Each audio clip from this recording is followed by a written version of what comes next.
This work of fiction is intended for mature audiences. It contains themes of psychological horror and violence presented in a restrained manner. All characters and events are entirely fictional. The narrative is not intended to glorify or encourage harmful behavior.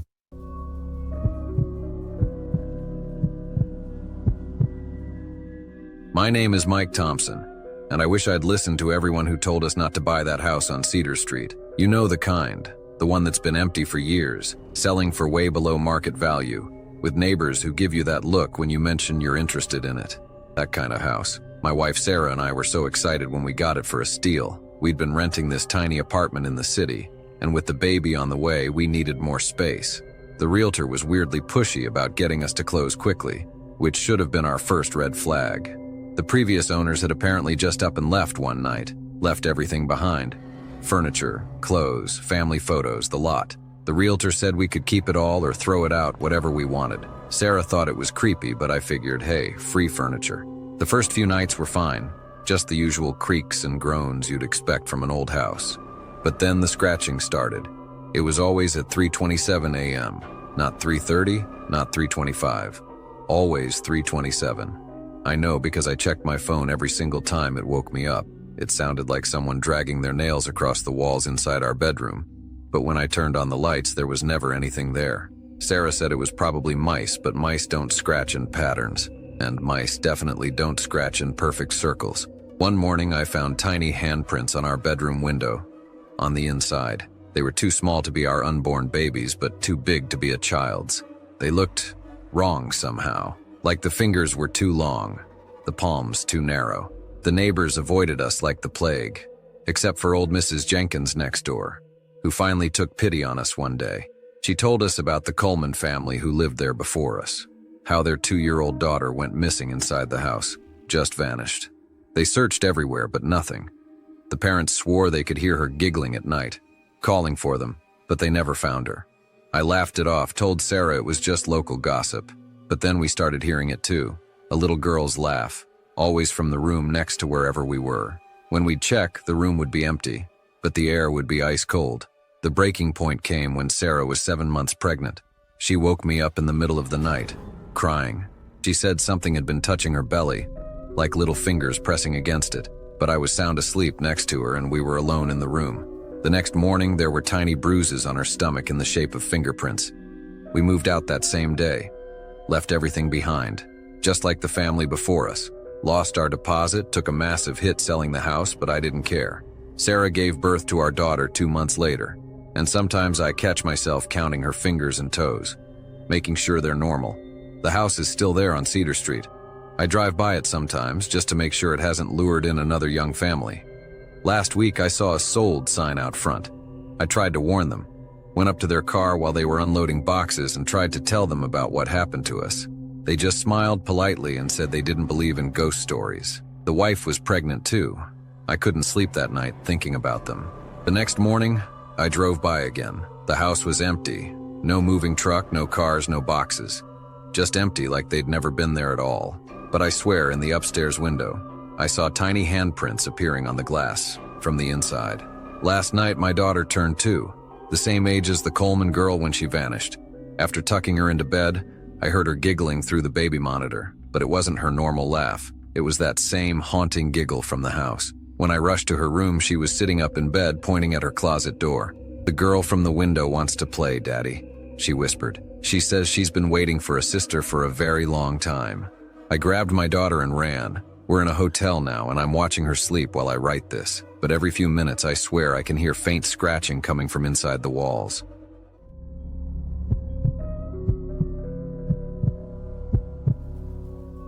I'm Alex Winters, and I need to tell someone about what we found in our new house. My husband James and I bought this beautiful Victorian home in Massachusetts last fall.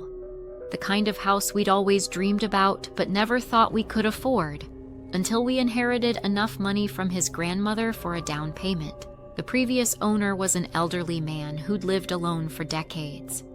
The estate agent mentioned he'd died in his sleep, which didn't bother us. Every old house has a history, right? We started renovating right away. The house needed updating, but its bones were solid. Everything was going fine until we decided to convert the old study into a nursery. That's when things got weird. I was stripping the wallpaper when I found the first letter. It had fallen behind the baseboards, yellowed with age but still readable. It was dated 1947, written by someone named Catherine Marshall to her sister.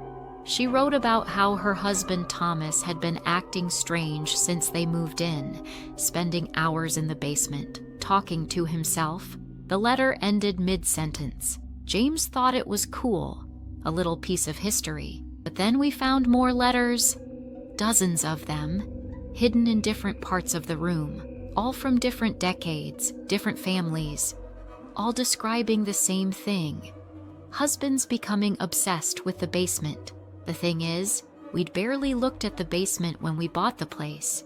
It was just a typical old cellar with a dirt floor, or so we thought. But after finding those letters, James started going down there more often. He said he was just organizing, but he'd spend hours there, coming up covered in dirt. One night, I heard the basement door creak open at 3 a.m. I followed the sound of James's footsteps down the wooden stairs, keeping to the edges to avoid making noise. The bare bulb was swinging slightly, casting moving shadows across the walls. James was in the corner, methodically scraping at the dirt with his bare hands, his wedding ring catching the light with each movement. He'd arranged small bones in a perfect circle around him. They looked like they'd been cleaned, polished. There was dirt under his fingernails, embedded so deep his nail beds were black. One day I followed him down. He was digging. He'd excavated a huge hole in the corner, muttering something about, "Down there. They've always been down there." When I touched his shoulder, he jumped like he'd been shocked. His eyes were wild, unfocused. He didn't even recognize me. The dirt from his excavation wasn't just piled nearby. He'd arranged it in intricate patterns across the basement floor. Spirals and circles, all connected, all leading to the hole. And in the center of each circle, I found small objects. Buttons, wedding rings, tiny bones. Each one looked like it had been placed with absolute precision, like a ritual. That night, I waited until he fell asleep and went down to the basement myself. The hole he'd dug was deeper than I'd thought. My flashlight beam caught something white in the dirt. I reached down and pulled out a bone, a human finger bone. I called the police. The archaeological team they brought in found remains from at least 12 people buried under that basement floor. The oldest bones dated back to the 1850s, when the house was built. The most recent was from 1993, but here's the really strange part. They found journals too, buried with some of the bodies. Each one told the same story. Men driven to dig by voices only they could hear, convinced they were looking for something ancient and powerful. Each journal ended the same way, with the writer describing how they had to stop their husbands before they completed the circle. As I watched the forensics team work, I noticed something they didn't. The places where they found each body formed a pattern. Looking down from the basement stairs, I could see it clearly. They formed an incomplete circle, 11 points around the circumference, with space for just one more, the same pattern James had been recreating with those tiny bones. The police are still investigating. They've taken James for questioning, but I know he'll be back soon. He has to be. I'm 4 months pregnant now. But last night, as I was lying in bed, I heard something. A whisper, coming up through the heating vent from the basement. It was telling me to dig. I've started keeping a journal of my own. If you're reading this, you've probably found it in the walls. I found Catherine's letter. Get out of this house. The voices don't just want the men anymore. And the worst part, I'm starting to understand why they dig. There really is something down there, something old and patient, waiting for the circle to be completed. I know, because last night I went to the basement, just to look, but I ended up staying for hours, my hands in the dirt, searching. The voice says there's just one more body needed, One more, and whatever's down there can finally come up. I brought a shovel to bed with me tonight, not to protect myself, to dig.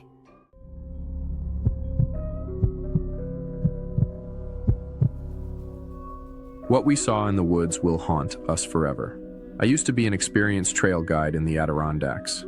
10 years of leading hiking groups, and I'd never lost anyone. But what happened on that September weekend changed everything.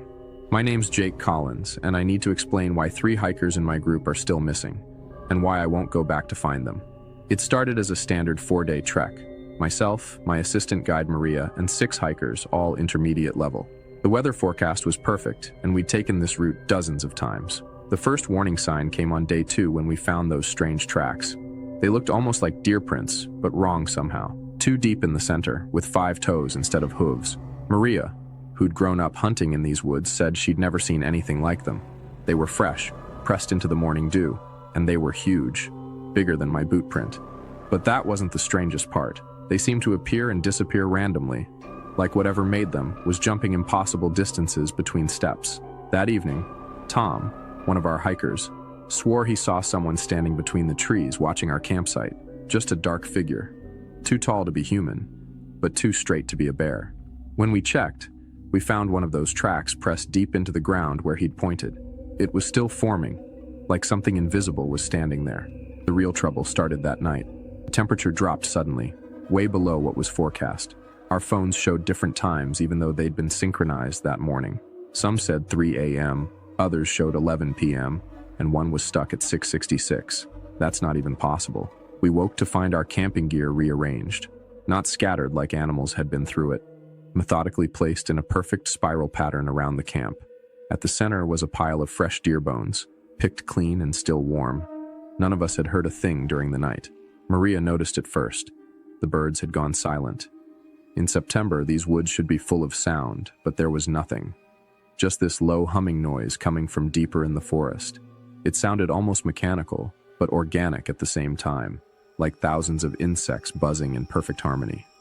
That's when our compasses stopped working, all of them spinning wildly, but always stopping to point at that sound.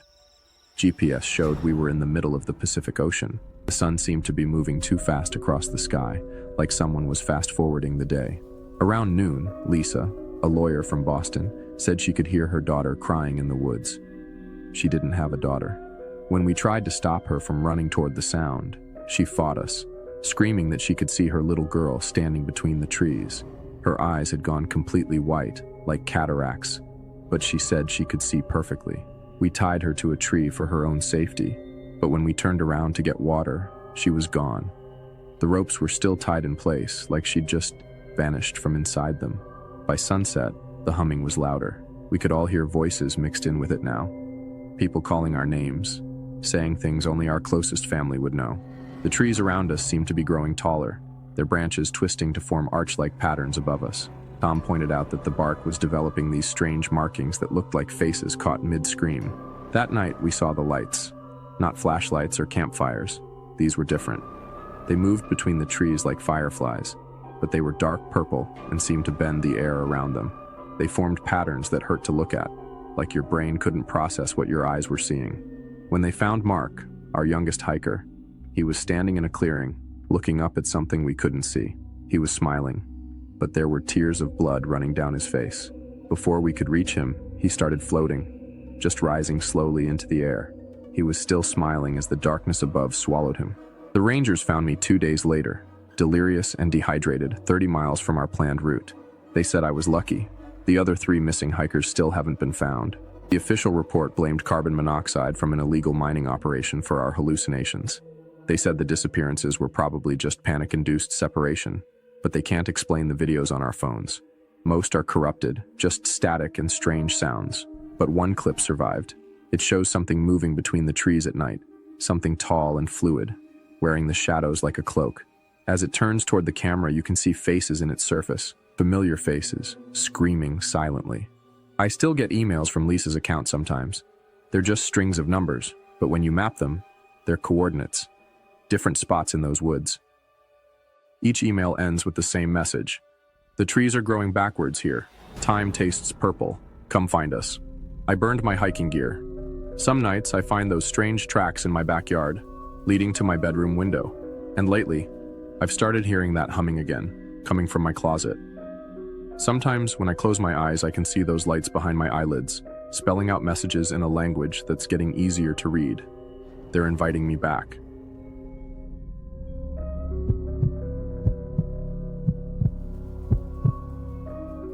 I've spent 15 years as an archaeological photographer, but what happened at the Cambodian dig site last month still haunts me. My name's Daniel Chen, and I wasn't supposed to talk about this. Signed all sorts of NDAs, but people need to know, especially since 3 members of our team are still missing.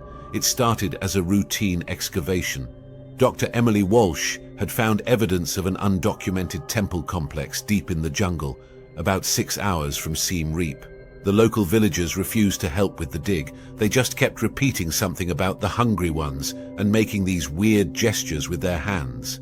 The temple itself was barely visible at first, just some worn stones poking through centuries of vegetation. But as we cleared the overgrowth, we realized this was something different. The carvings didn't match any known architectural style from the region, and they were wrong somehow. The human figures had too many joints in their limbs, and their faces were always turned away. We found the entrance on day 4. The stone door was sealed with this intricate locking mechanism I'd never seen before. Dr. Walsh was ecstatic, shooting videos for the university while our team worked to open it. Looking back at that footage now, you can see it in the background.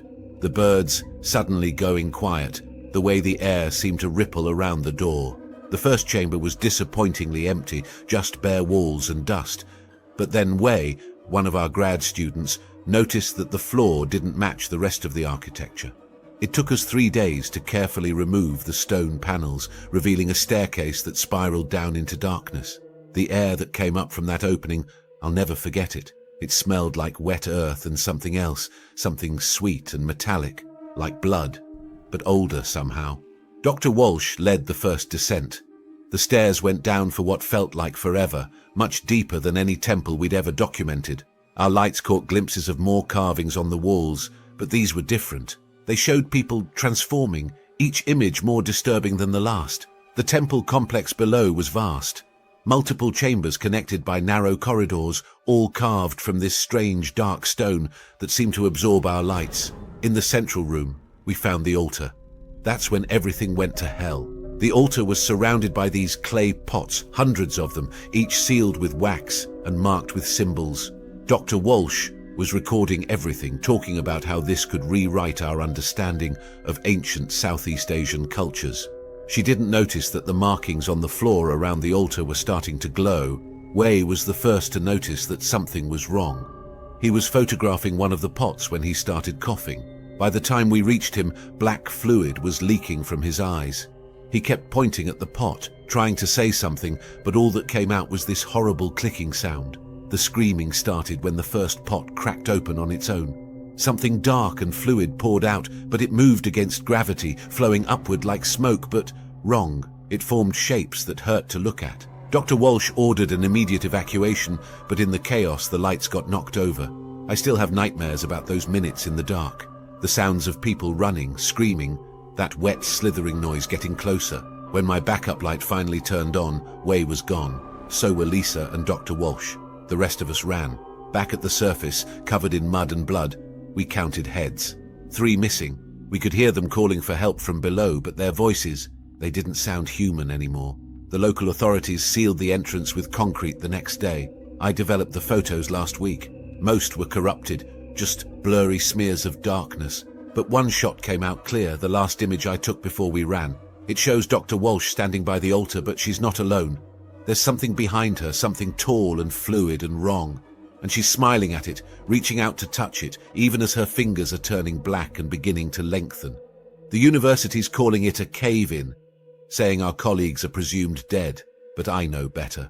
I know because every night I dream about that altar room, and in my dreams I can hear them scratching at the stone above their heads, trying to dig their way up. The worst part, the same black fluid that took them. I found traces of it on my camera when I got home. It's spreading slowly, just a tiny spot. But this morning I caught my reflection in the mirror, and for a second my eyes looked wrong. And I swear I could hear whispers telling me to go back, to help dig. They're going to find me soon, I know it, because now I can hear the clicking sounds coming from inside my walls.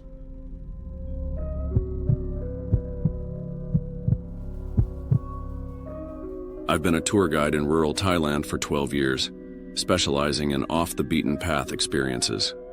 My name is David Chen, and I need to explain what really happened to Group 23. The official story about a flash flood is a lie. I know because I was their guide, and I'm the only one who made it back. It was supposed to be a standard 6-day cultural tour, 10 tourists exploring remote villages in the Mae Hong Son province. We'd done this route hundreds of times. The group was typical. 3 American couples, 2 British retirees, and a Canadian photography enthusiast, all experienced travelers. The trouble started on day 3 when we visited the abandoned temple. It wasn't on our usual route, but road construction forced us to take a detour. The temple looked ancient, all crumbling stone and overgrown vines. Our local contact, Somchai, refused to translate the warnings carved above the entrance. He just kept crossing himself, which was strange since he wasn't even Christian. The first sign something was wrong was the silence. These forests are usually alive with sounds, birds, insects, monkeys. But around the temple, nothing. Just this heavy stillness that seemed to press against your ears. The stones felt wrong too, warm to the touch despite the shade, like they were running a fever. Inside, we found the statues. Not normal Buddha images, but things that looked almost human, but distorted. Their proportions were wrong, and their faces. They all wore these wide, unnatural smiles. Carol, one of the Americans, said they seemed to move when you weren't looking directly at them. We laughed it off, but everyone kept them in sight after that. The deeper we went, the stranger things got. Our phones stopped working, showing impossible times and dates from years in the future. The compass spun wildly, and even the sun seemed to be in the wrong position. We should have left then, but curiosity got the better of us. In the main chamber, we found the wall paintings. They showed people, tourists, judging by their clothes, being led into a temple. In each subsequent image, they changed, becoming more like those strange statues. The final panel showed them walking into the walls themselves, still wearing those terrible smiles. That's when we noticed the fresh backpack leaning against one wall. It was covered in dust, but the ID tag was clear. It belonged to someone from a tour group that went missing 3 months ago. We'd all read about their disappearance in the local papers. As we tried to leave, the light changed. The sun hadn't moved, but shadows stretched in impossible directions, all pointing inward like arrows. The air grew thick, making it hard to breathe. And the walls? They started to ripple like they were made of water instead of stone. Mrs. Henderson, one of the British tourists, touched a wall to steady herself. Her hand sank in up to the wrist. She didn't scream, just stared in fascination as the stone pulled her in deeper. By the time we reached her, she was up to her shoulder. Her husband tried to pull her free, but he got caught too. They were both smiling, that same wide, unnatural smile we'd seen on the statues. We ran. Behind us, I could hear a sound like stone grinding against stone, and underneath it, something like singing. 8 people sprinted into the forest. I was in the lead, but when I looked back, there were only 6. The Canadian photographer and one of the American women had vanished between one step and the next. As we ran, the trees around us changed. The leaves turned to stone, and the branches reached down like grasping hands. I heard screaming behind me, but I didn't look back. I couldn't. The sound of stone grinding against stone was getting closer. The police found me 2 days later, wandering on a road 50 miles from the temple. They say I was speaking in tongues, my clothes covered in a strange powdery dust that lab tests couldn't identify. When they went to investigate the temple, they couldn't find it. The whole area was just empty forest, like it had never existed. But I know it's still there. Every phone in our group was dead except mine. And on it, I found one video. Just 30 seconds, taken by Carol before she disappeared. It shows the walls moving, flowing like water. and in the stone you can see faces. Smiling, distorted faces of people looking out. One of them was wearing the same clothes as that missing tourist from 3 months ago. He was beckoning to the camera, that same wide smile on his face. The authorities branded it mass hysteria, blamed it on bad water or carbon monoxide from nearby caves. But they can't explain the photos that keep appearing on my phone. New ones, taken inside the temple, showing my missing group. In each picture, they look a little less human, their smiles a little wider. And in the latest one, they're waving at the camera, asking me to come back. Last week, I found stone dust on my pillow, and my bathroom mirror showed a reflection with that same terrible smile. I know they're coming for me.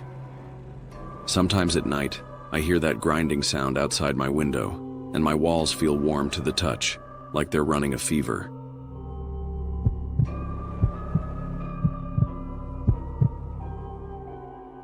My name's Jack Cooper, and I've been a mountain rescue volunteer in Colorado for 12 years. What happened last winter still gives me nightmares. I've never told this story before, but I need to get it off my chest. It started with a routine call about 2 missing hikers, Sarah and Mike. Both experienced backpackers in their 30s. They'd missed their check-in time by 36 hours. With a snowstorm approaching, we had to move fast. Our 4-person team set out at dawn. The hiking trail was covered in fresh snow, making tracking difficult.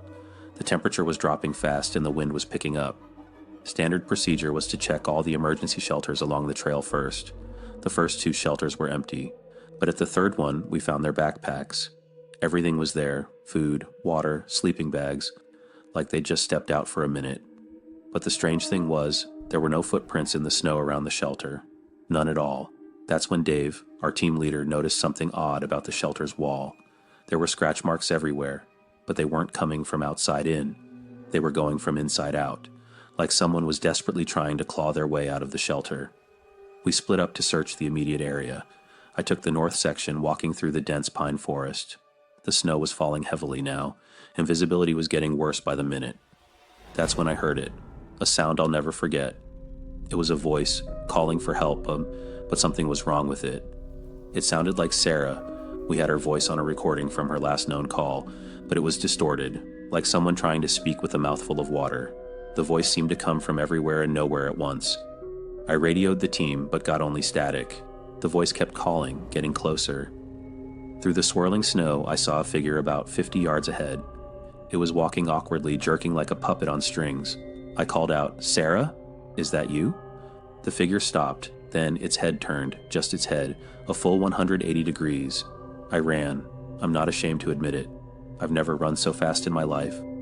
I could hear it following, not running, just walking with that same jerky motion, but somehow keeping pace with me. The sounds it made weren't human anymore. I found Dave and the others back at the shelter. They'd heard similar voices, seen similar figures. We were all trained professionals, but something was very wrong here. We radioed base camp for immediate evacuation. That's when we found the journal. It had fallen behind some boxes in the shelter. It was Mike's. The last entry was dated 2 days ago. "It's in here with us. It can look like anyone. Sarah isn't Sarah anymore. If you're reading this, don't trust what you see. Just run." The rescue helicopter couldn't reach us due to the storm. We had to spend the night in that shelter. None of us slept. We could hear them out there, calling us with familiar voices. Our families, our friends, even our own voices. Scratching at the walls, walking around and around the shelter. At dawn, they were gone. Search and rescue found Sarah and Mike's bodies 2 days later, at the bottom of a ravine 5 miles away. The coroner said they'd died from exposure at least a week before we even got the call. I still do mountain rescue, but never alone. And when I'm up there and the snow starts falling heavy, sometimes I hear voices calling my name. Familiar voices, but I never ever answer them. The official report lists this as a routine failed rescue. Only the 4 of us know what really happened up there. I've started carrying a small mirror on all my rescue missions now, because sometimes when the snow is falling and visibility is poor, I need to make sure the members of my team still cast reflections. If you enjoyed the video, don't forget to like and subscribe to the channel for more scary stories. Hello, my Nightmare Obsession fans. We hope you loved this story, and were almost frightened to death, left wanting even more. If so, please share video and our channel link with friends and family, and ask them to subscribe, like, comment, and share with their friends and family too.